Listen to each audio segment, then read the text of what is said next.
Hello বন্ধুরা, welcome to my speed green bonsai জন্য আমি পারভেজ। আমি এখন ড্র্যাগন ফল তুলতে যাচ্ছি, কারণ ড্র্যাগন ফলটা অনেক দিন আগে আপনাদেরকে ভিডিও দিয়েছিলাম যে ফুল পচা এবং আর অন্য ভিডিও, সেখান থেকে আজকে আমার ড্র্যাগন ফলগুলো পেকে গেছে, তাই আজকে আমি তুলে নেব ড্র্যাগন ফলগুলো।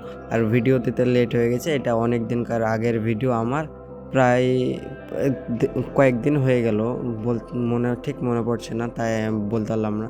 এটা আমার কাটার ভিডিও, আমি কেটে নিচ্ছি, তারপর আপনারা দেখুন ভিডিওটা।